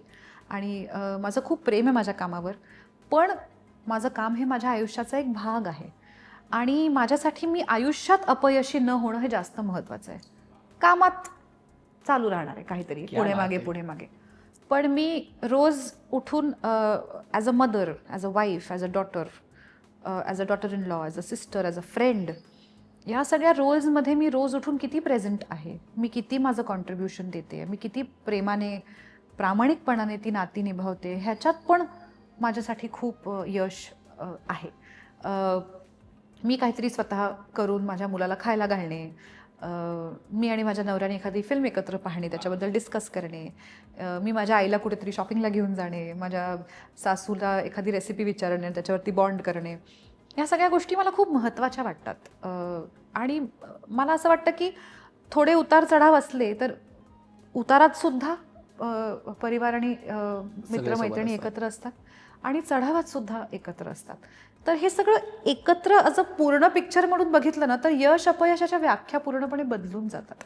तर तसं मला आता आधी जसं वाटायचं ना की सक्सेस आणि अकम्प्लिशमेंट आणि फेम आणि पैसा आणि ह्याचे जे माझे आधीचे निकष होते ना ते बऱ्यापैकी आता वयोमानानुसार बदलत चाललेत. तर मला आपल्या लोकांसाठी किती वेळ काढता येतोय, किंवा एक लक्झरी जी मला नेहमी असं वाटते की तुम्ही जर सक्सेसफुल आहात की नाही हे जर तुम्हाला मोजून पाहायचं असेल तर तुम्हाला हे बघितलं पाहिजे की तुम्हाला आजारी पडायची मुभा आहे की नाही. तुम्ही जर आजारी पडलात तर तुम्हाला सुट्टी काढता येते का? जर तुम्हाला सुट्टी काढता येते तर तुम्ही यशस्वी आहात. कारण तुम्ही जर स्ट्रगल करत असलात तर तुम्हाला आजारपणात सुट्टी नाही काढता येत. तर मी एखाद दिवस जर आजारी पडले तर मला 2 दिवस सुट्टी काढता येते. ही जर माझ्याकडे लक्झरी असेल तर याचा अर्थ माझं चांगलं चाललंय. वा वा वा. तू म्हणालीस की उद्या काम मिळेल का किंवा उद्या कुठलं काम मिळेल हा प्रश्न असतो. आज इतकी ओळख मिळाल्यानंतर सुद्धा हा प्रश्न तुला आहे का की उद्याचं काय, उद्याच्या कामाचं काय? अर्थातच आहे. आणि मला नाही वाटत हा प्रश्न कधीच सुटतो ॲक्टर्सच्या आयुष्यातला. कारण फक्त काम मिळेल का नाहीचा प्रश्न असतो ना. ते कसं मिळेल, ते मजेदार असेल की नाही, ते आपण चांगलं करू की नाही, ते वेगवेगळे प्रश्न असतात. कारण फक्त काम करत राहणे एवढाच हेतू नाही. म्हणजे हा हेतू आहेच की आपण काम करत राहावं, पण आपल्या वाट्याला वेगळे रोल यावे, चांगले रोल यावे, चांगले चित्रपट यावे, कथानक चांगलं असावं, लोक चांगली असावी, असं सगळी ती मोठ बनून यावी. असे प्रोजेक्ट्स दर वेळेला येत नाहीत.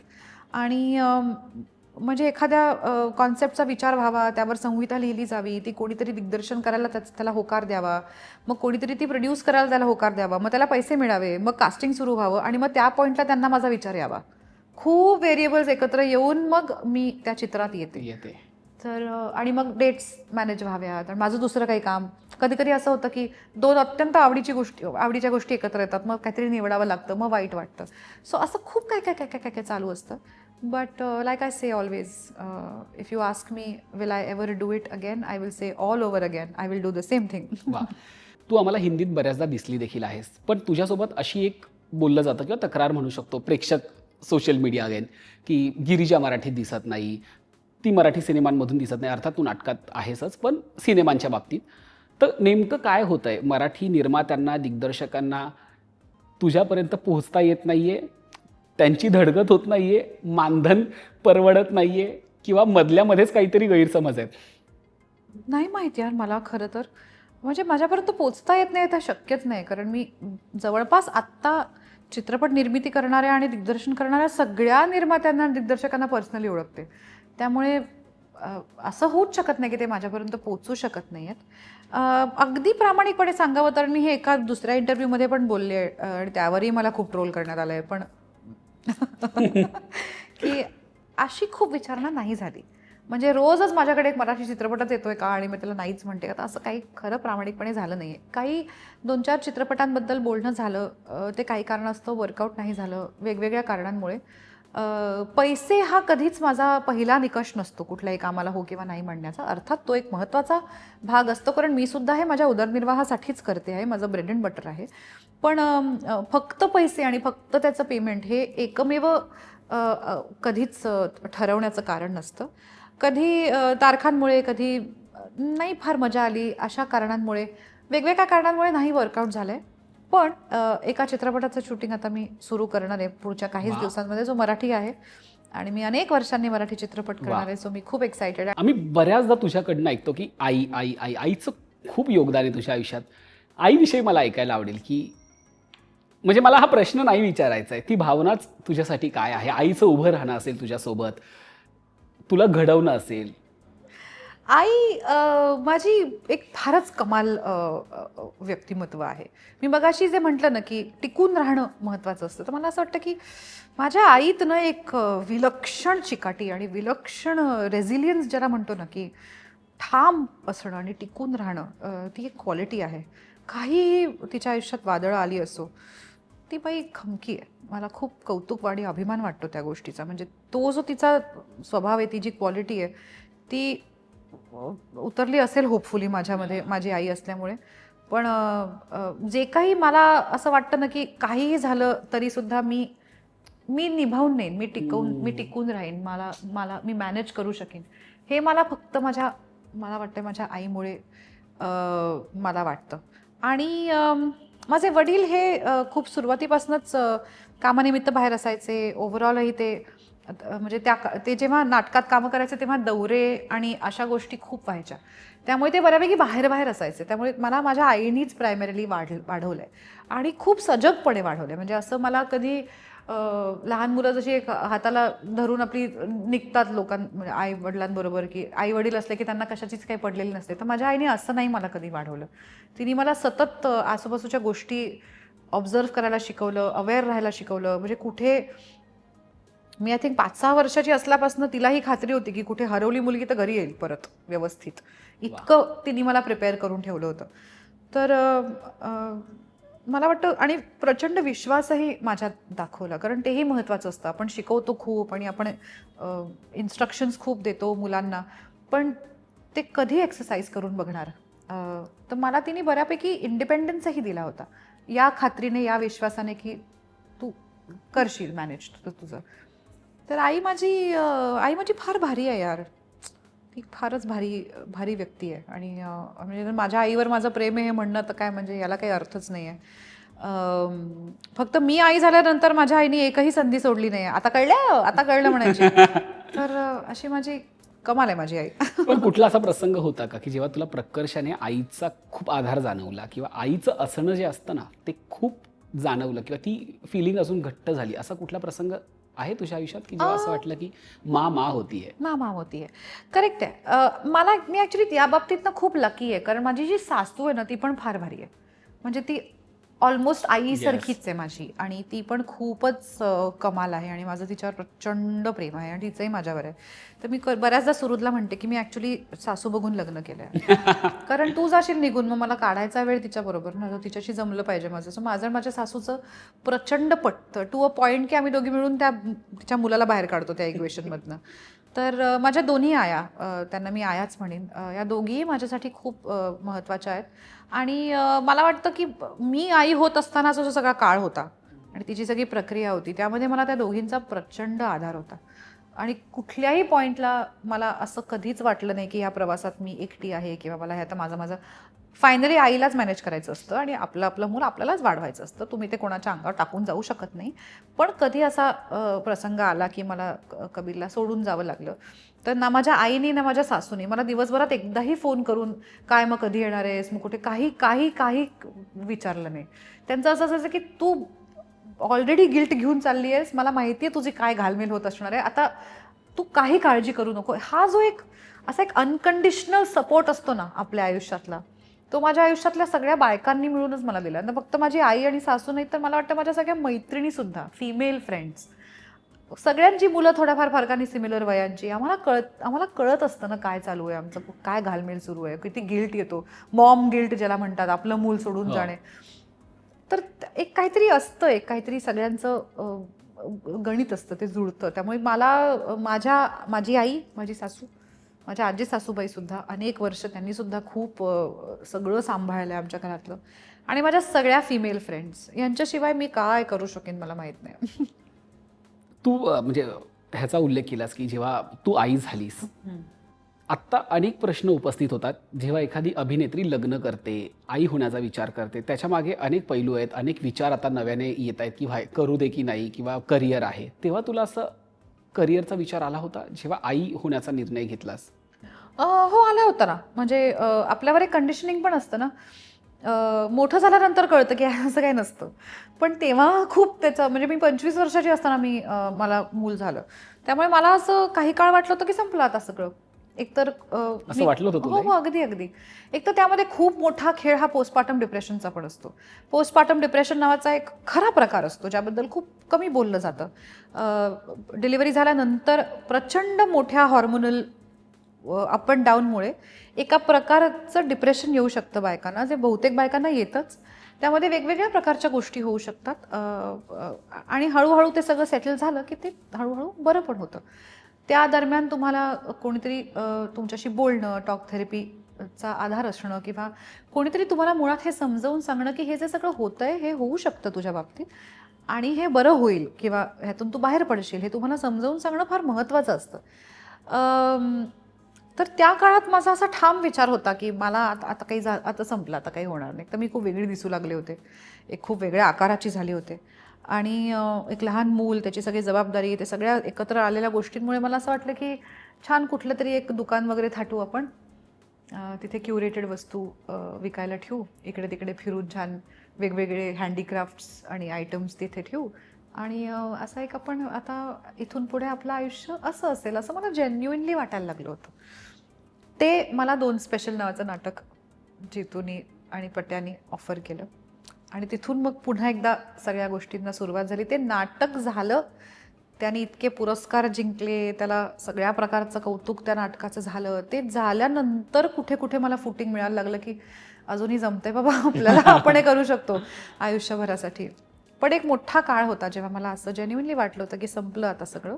आता जेव्हा मला मुली विचारतात ना की मी हे करू की नको, तर मला त्यांना असं सांगावं वाटतं की असं काहीही नसतं, या सगळ्याला काहीही अर्थ नाही आहे.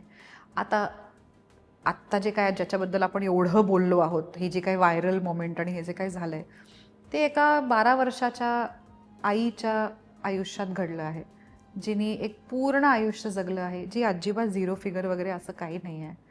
काही म्हणजे माझी स्किन फार क्लिअर आहे म्हणा किंवा माझे केसच फार शायनी आहेत म्हणा, कारण मी नॉर्मल व्यक्तीसारखी दिसणारी व्यक्ती आहे. अशी व्यक्ती आवडू शकते अनेक लोकांना. खरं आहे.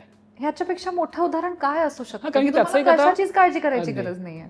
कारण की त्याचा आता एक मुली वेगळं डिप्रेशन घेतात की लग्न करिअर आणि नंतर तर मूल येतात. आणि ह्याचा एक आता एक वेगळा, आपण त्याला बाऊ म्हणणार नाही, तो प्रत्येकाचा विचार आहे, पण आता त्याच्याविषयी खूपच बोललं जात आहे, खूप त्याच्याविषयी हायलाईट केले जात आहेत हे मुद्दे. आणि ते तुझ्याकडनं ऐकणं फार गरजेचं होतं की तुला याविषयी काय वाटतं. मला वाटतं तुम्हाला जर हे हवं असेल तर हे तुम्ही अवश्य करावं. त्यामुळे काही कामावर परिणाम होतो का? तर होतो, अर्थातच होतो. तुम्हाला ब्रेक घ्यावा लागतो. एक तुम्हाला फिजिकली काम करता येत नाहीत काही दिवस, तर तेवढा ब्रेक घ्यावा लागतो. त्या ब्रेक नंतर आयुष्य थांबतं का? तर नाही, तुम्ही परत येऊ शकता. ते सगळं आपल्यावर आहे. मी आत्ता हल्लीच सीमा पाहवा यांची एक मुलाखत केली, सीमा भार्गवा, ज्यांनी त्यांची मुलं जन्माला आल्यानंतर अनेक वर्षांचा ब्रेक घेतला होता. त्या अनेक वर्ष काहीही काम करत नव्हत्या आणि त्यांच्या मुलीने मला सांगितलं की जसा इझिली तिने तो ब्रेक घेतला, तेवढ्याच इझिली तिने कामाला सुरुवात केली. ज्या दिवशी त्यांची मुलं दोघेही जण शिकायला बाहेर निघून गेली, त्याच्या महिन्याभरात त्या शूट करत होत्या काहीतरी. तर मी त्यांना विचारलं की हा ब्रेक घेतल्यावर तुम्हाला असं वाटलं नाही का काहीतरी माझं नातं तुटलंय इंडस्ट्रीशी? तर त्या म्हणाल्या नाही, आपलं प्रोसेसिंग सुरू असतं ना. तेवढी वर्ष जी मी घरी बसले होते, मी काहीतरी करत होते.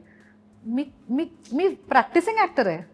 मी प्रॅक्टिस बंद नाही केली आहे, मी ऑब्झर्व करते, मी नोटीस करते, मी रोज काहीतरी माझ्या मुलांना नवीन गोष्टी ऐकवते, मी माझ्या आईवडिलांसमोर एक प्रकारची व्यक्ती आहे, मी माझ्या नवऱ्यासमोर एक प्रकारची व्यक्ती आहे. हा सगळा अभिनयच तर आहे, हा सगळा अभ्यासाचाच भाग आहे माझा.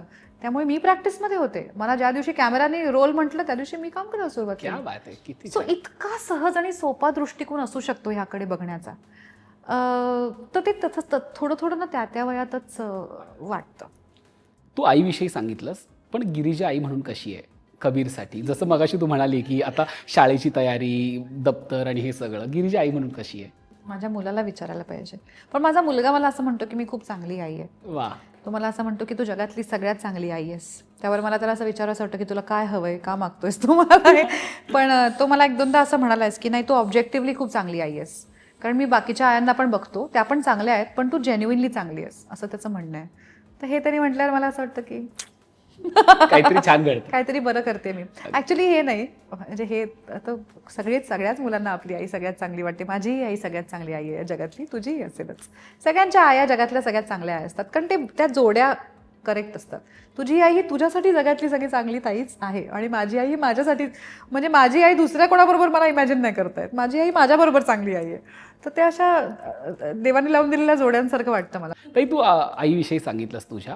आम्ही अनेकदा तुझ्या मुलाखतीतनं तुझ्या आधीच्याही आयुष्याविषयी ऐकलंय वगैरे, पण मला आता इकडे आवर्जून विचारायचं आहे की बाबांसोबतचं तुझं नातं कसं आहे? कारण की आमच्यासाठी तर त्यांची इमेज खूप वेगळी आहे, किंवा त्यांचं कामच सगळं बोलतं. आताही त्यांचं नाटक हाऊसफुल चाललंय सगळं. बाबांविषयी मला ऐकायचं आहे तुझ्याकडनं. मी लहान असताना मी माझ्या बाबांची सगळ्यात मोठी फॅन होते. मग मी त्यांची जवळपास सगळी नाटकं पाठ होईपर्यंत बघितली आहेत. प्रत्येक नाटकाचे मी 20-20 प्रयोग वगैरे बघितले असतील, म्हणजे अगदी लहान असतानापासून. मला कुसुम मनोरलेले, ज्याचा त्याचा प्रश्न, देहभान, अगदी नंतरच्या नाटकांपर्यंत सुद्धा मी सगळी नाटकं पाहिली आहेत त्यांची. आणि म्हणजे त्यातच मोठी झाले. डॉक्टर तुम्ही सुद्धा त्यांचे खूप कमाल नाटक होतं, तो मी नव्हेच, मी अनेकदा पाहिलं आहे.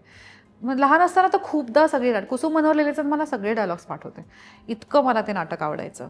आणि मग त्याच्यामध्ये त्यांनी तो विलनचा रोल केला की मला नाही आवडायचा, मग ते भाच्या कुठेचा रोल केला की मला आवडायचा. मग मी त्यांना आधीपासूनच विचारायचे प्रयोगाला जाणार असले की आज कुठला रोल, मग ते असं म्हणायचे आज भाच्या खोटे, मग मला मजा यायची कारण ते त्याच्यामध्ये हिरो होते. तर बाबांचं काम बघतच आणि अशीच मी मोठी झाले. त्यामुळे माझ्यासाठी ते एक म्हणजे मी त्यांची खूप मोठी फॅन होते त्यांच्या कामाची. कालांतरे माझे आईवडील वेगळे झाले आणि मी माझ्या आईबरोबर राहू लागले, सो बाबांची तसा संपर्क आला नाही. अजूनही एक कलाकार म्हणून माझ्या मनात त्यांच्याविषयी प्रचंड आदर आहे आणि त्यांनी जे काही आत्तापर्यंत काम केलं आहे, जे काही अचीव केलं आहे, ते सगळं अत्यंत स्वकष्टाने आणि स्वतःच्या हिमतीवर केलं आहे. त्याबद्दल मला अभिमान आहे, आदर आहे. पण तसे आम्ही फार संपर्कात नाही आहोत कारण एका पॉईंटनंतर मी माझ्या आईकडे राहायला लागले आणि त्यांचा पण एक परिवार आहे. त्यांची बायको आहे, मुलगी आहे आणि उत्तम आहे सगळं. म्हणजे फॅमिली सगळ्यांचं एकत्र येणं झालं तर आम्ही भेटतो आणि तेव्हा एकमेकांसमोर येतो. पण असं रोजचं बोलणं भेटणं असं आता फारसं उरलं नाही आहे. ऑल्सो मला माझं आयुष्य आहे, त्यांना त्यांचं आयुष्य आहे, की थोडंसं ते एक लग्नानंतर जे मी पण माझ्या आयुष्यात बिझी झाले तितपत आहे. पण हॅव्हिंग सेड दॅट एक कलाकार म्हणून मला अजूनही असं वाटतं की ते त्यांच्यात अजून खूप आहे जे ते स्क्रीन, रंगभूमी सगळ्या प्रकारच्या मीडियम्सनं देऊ शकतात आणि देता येतच. आणि ते ज्या प्रकारची नाटकं करतात, जे विषय निवडतात, कमाल असतात. आणि मला अजूनही खूप लोक येऊन भेटतात हे सांगायला की तुम्ही गिरीशोकांची मुलगी ना, तर मला खूप छान वाटतं हे ऐकून की मला अजूनही त्यांची मुलगी म्हणून ओळखलं जातं. आणि मग नंतर ते असंही म्हणतात की अगदी वडिलांसारखं आम्हाला तुमचंही कौतुक वाटतं. तर मला अजून भारी वाटतं कारण मी चांगलं काम केलं तर ते थोडंसं त्यांच्याकडनं आलेलं आहे. पण मी जर वाईट काम केलं तर ते थोडंसं माझं आणि थोडंसं त्यांचंही नाव घेऊन आहे. तर त्याचं जरा दडपण असतं मला की म्हणजे त्यांची मुलगी असल्यामुळे मी असं नको काही करायला की ज्याच्यामुळे अरे एवढ्या चांगल्या नटाची मुलगी हे काय करते असं नको व्हायला. तर त्याचं थोडंसं हे जाणीव ठेवूनच मी काम करते. तर असे माझे बाबा. आपण नात्यांविषयी बोलतोय. तुझ्या भारत भाग्यविधातामध्ये तुझी सासू थोडीशी खास्ट दाखवली आहे किंवा थोडासा एक तिचा तुझ्याकडे बघण्याचा दृष्टिकोन थोडा वेगळा दाखवलाय. बऱ्याचदा आपल्याकडे असं होतं की नणंद, सासू, सासरे यांच्याविषयी एक वेगळंच काय म्हणतात ना, की जसं आपण म्हणतो की काही अफवा, काही मतं तयार झालेली आहेत. तुझ्या खऱ्या आयुष्यातली ही नाती कशी आहेत? सासरकडची, सासू असेल, सासरे असतील, नणंद असेल, आम्ही तर त्यांना पडद्यामागे बघितलेलं आहे त्यांच्याविषयी. मग तुझ्यासाठी नाती कशी आहेत? माझ्या सासूचं माझं प्रचंड पटतं आणि आम्ही खूपच एकत्र टाइमपास करतो. आत्ताच मी तिच्याकडनंच आले आणि दरवेळेला मी तिच्याकडनं आले की ती डबे भरून भरून मला काय काय छान छान करून खायला देते आणि ते सगळं आहे आता मी घेऊन चालले. तर सासू तर माझी ढासूच आहे. माझ्या आजी सासूबाई सुद्धा फार कमाल आहेत. आमच्यात वयाचं खूप अंतर आहे पण आम्ही अनेक विषयांवरती बोलतो. गेल्या काही दिवसांपासून त्यांची तब्येत जरा नरम गरम आहे पण आत्तापर्यंत त्या सगळं काम स्वतः त्या 94-95 वर्षाच्या. पण अगदी 2 वर्षांपूर्वीपर्यंत त्या व्यवस्थित चालत फिरत होत्या, आपला चहा स्वतःच्या हाताने करून घेत होत्या आणि सगळं काम स्वतः करत होत्या आणि कमाल आहेत त्या. पण त्यांनी सुद्धा हे खूप एक्स्ट्रॉर्डनरी आयुष्य जगलंय. माझी नणंद आणि मी आम्ही खूप टाइमपास करतो एकत्र. रील्सही बघतो. मृण्मयी त्यामुळे मृण्मयी आणि मी एकतर आम्ही सेम वयाच्या आहोत. आमच्यात 1-1.5 महिन्याचा फरक आहे आणि आता ती मुंबईतही राहते त्याच्यामुळे वरचेवर भेटणं होतं पुण्यात, मुंबईत. आणि मला खूप आवडते ती. माझं तिच्यावर प्रचंड प्रेम आहे आणि मला असं वाटतं की अख्ख्या गोडबोले हाऊसहोल्डमध्ये पप्पा विनोदी लिहितात आणि त्याच्यात त्यांचा हातखंड आहे. पण तोडीच तोड किंवा किंबहुना कधी स्लाइटली उजवाच सेन्स ऑफ ह्युमर मृण्मयीचा आहे. कमाल सेन्स ऑफ ह्युमर आहे तिचा. आणि ती म्हणजे ती आसपास असली की आम्ही नॉनस्टॉप खिदळत असतो, हसत असतो. माझे सासरे आणि मी अगदी सुरुवातीला थोडंसं ऑकवर्ड होतं कारण त्यांनाही कळायचं नाही काय नक्की कसं बोलावं. ते फार असे बोलक्या स्वभावाचे नाही आहेत. पण हळूहळू आता गेल्या इतक्या 15 वर्ष होतील माझ्या लग्नाला आता काहीच महिन्यांमध्ये. तर 15-16 वर्षात मी त्यांना जे ओळखते आम्ही विविध विषयांवरती बोलू शकतो. माझे सासरे एक असे आहेत की ज्यांच्याशी जगातल्या कुठल्याही विषयावर तुम्ही गप्पा मारू शकता. त्यातलं एकतर त्यांना ज्ञान असतं किंवा त्यांना कुतूहल असतं. तर एकतर ते तुम्हाला काहीतरी सांगू शकतात किंवा ते तुमचं ऐकून तरी घेतात. तर खूपच कमाल ते व्यक्तिमत्व वाटतं मला. तर असं हे माझं सासर. आणि एकतर सगळेच क्रिएटिव्ह असल्यामुळे एक थोडीशी वेडेपणाची झाक सगळ्यांमध्येच आहे. आणि आमचं असं असतं की काय सगळे एकत्र आले की आम्ही असं म्हणतो की आता कॅरमच्या सगळ्या सोंगट्या आज आल्या आहेत आणि क्या 1-2 बात. दिवस आम्ही एकत्र असतो आणि मग तो कॅरम फुटतो. मग कोणी मुंबई, कोणी पुणे, कोणी कुठे कुठे असं सगळे पसरलेलं असतं. किती मस्त, किती मस्त. हा सगळा प्रवास प्रत्येकाला इन्स्पायरिंग वाटणारा असा आहे. आजची मुलाखत इतकी रंगली आहे. पण मला असं वाटतं की गिरिजा ओकच्या या व्यक्तिमत्वामागे सहजीवन देखील तितकंच महत्त्वाचं आहे. सुरुचचाही तितकाच हात आहे. मला त्याच्याविषयी ऐकायचं आहे की त्याचं किती योगदान आहे तुझ्या आयुष्यात, तुला बांधून ठेवण्यामध्ये, तुला काय म्हणतात की जपण्यामध्ये, या सगळ्यामध्ये सुरुचचं काय योगदान आहे तुझ्या यशामध्ये देखील? सुहृद हा माझ्या सगळ्यात चांगल्या म्हणजे मित्रमैत्रिणींपैकी सगळ्यात चांगला माझा मित्र आहे, माझा सखा आहे. आणि मला वाटतं नात्यातली जेव्हा मैत्री स्ट्रॉंग असते ना तेव्हा त्याला काही हलवू शकत नाही. तर सुहृद आणि मी जवळपास एकत्र वाढलोय, कारण आम्ही दोघंही वयाच्या खूप लवकर, म्हणजे आधी लवकर वयात भेटलो. म्हणजे माझं 23व्या वर्षी लग्न झालं, तो 25 वर्षाचा होता. तर आता तुम्ही त्याच्यानुसार बघा की आम्ही अगदी 23-25 एवढ्या कवळ्या वयात भेटून मग आता आम्ही एकत्रच मोठे झालोय. त्यामुळे पुरते एकमेकांना ओळखून आहोत एकतर. आणि बऱ्याचदा ना तुम्हाला पार्टनर म्हणजे तुमच्याकडे बघणारा नाही मिळाला ना तरी तुमच्या दिशेने बघणारा मिळाला तर वाटचाल सोपी होते. म्हणजे तुम्ही दोघंही जर एकाच दिशेला बघत असलात तर क्लॅशेस कमी होतात. तर चांगल्या गोष्टी सांगता याव्यात, चांगलं काम आपल्या हातून घडावं आणि चांगले चित्रपट बनवता यावे, बेसिकली चांगल्या गोष्टी सांगता याव्या, चांगले अनुभव देता यावेत असं त्यालाही वाटतं आणि मलाही वाटतं. तर ह्या अशा प्रकारच्या रिलेशनशिपमध्ये ना आपोआपच एकमेकांचं वागणं पूरक ठरतं. म्हणजे जेव्हा त्याची चित्रपटाची धडपड सुरू असते, निर्मिती करत असतो तो किंवा काहीतरी सुरू असतं, तेव्हा थोडंसं मी सांभाळून घेते. जेव्हा माझं खूप हेक्टिक शेड्यूल सुरू असतं तेव्हा तो सांभाळून घेतो. आता आम्हाला एक मूल आहे, 2 कुत्री आहेत, घरात एक म्हणजे सगळा लवाजमा आहे.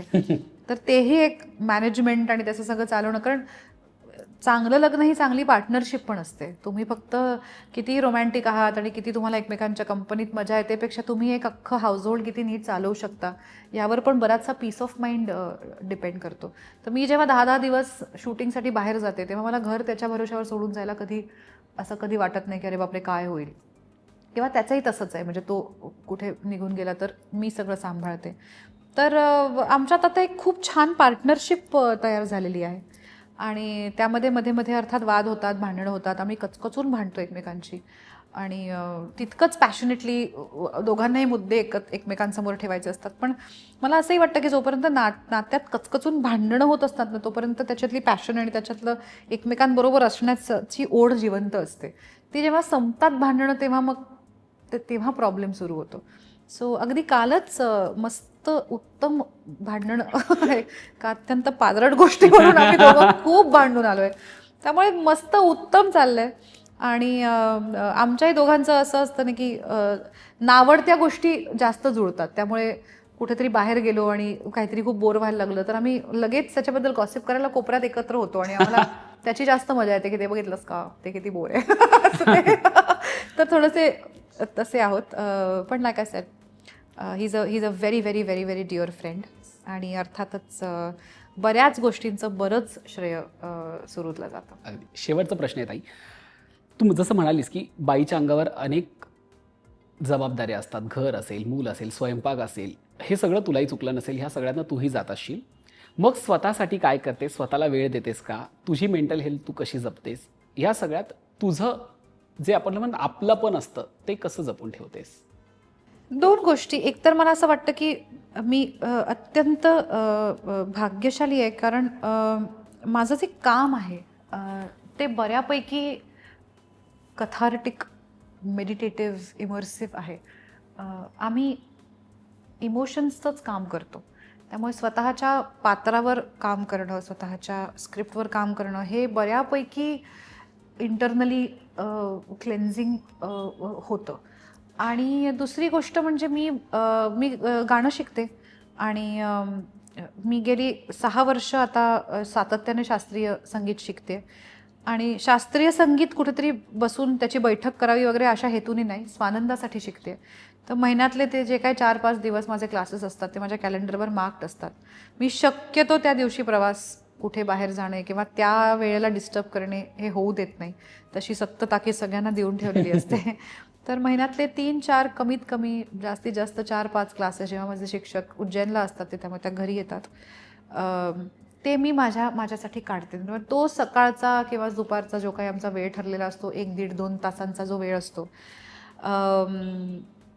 त्यांनी बऱ्यापैकी सगळ्या महिन्याचा डिटॉक्स होतो माझा. गिरिजा ओकच्या आयुष्यातील शायनिंग मुवमेंट तुम्ही पाहिल्याच, पण असंच तुम्हाला शाईन करायचं असेल तर स्क्रीनवर दिलेला QR कोड नक्की स्कॅन करा आणि PNG ज्वेलर्समधून खरेदी करा. आणि डिस्क्रिप्शन आणि कमेंट बॉक्समध्ये PNGची लिंक दिली आहे, त्यावरही नक्की क्लिक करा. विनंती करायची की या मुलाखतीचा शेवट वाटलंच मला. म्हणजे when I was talking about music, I was like, I'm walking into this. मी ह्यात चालत शिरले या दालनात. कारण तर आता संधी म्हणजे कोण हे होणारच. सोडणार. कमोदिनी काय जाणे तो परिमळ, कमोदिनी काय जाणे तो परिमळ, भ्रमर सकळ भोगीतसे, कमोदिनी काय जाणे तो परिमळ. माते तृणबाळा दुधाची ते गोडी, माते तृणबाळा दुधाची ते गोडी, ज्याची नाही जोडी त्यासी कामा, कमोदिनी काय जाणे तो परिमळ, कमोदिनी काय जाणे तो परिमळ. वा ताई, वा वा वा. थँक्यू. न संपणाऱ्या गप्पा आहेत. खूप बोलावं असं वाटतं कारण की तू तितक्या छान पद्धतीनं उत्तरं देतेस, तितक्या छान पद्धतीनं बोलतेस, त्यामुळे असं वाटतं की या गप्पा संपूच रे, खूप विषयावरती बोलत राहावं. ते तुझं मोठेपण आहे आणि खूप छान वाटलं तुझ्याशी बोलून. अनेक मुद्दे होते पण कुठेतरी वेळेलाही महत्त्व आहे. आपण इथे थांबूया, पण मजा आली आणि ह्या कॅन्डिड गप्पा प्रेक्षकांना नक्कीच आवडतील याची खात्री वाटते. खूप खूप आभारी आहे. खूप खूप धन्यवाद ताई. थँक्यू निलेश.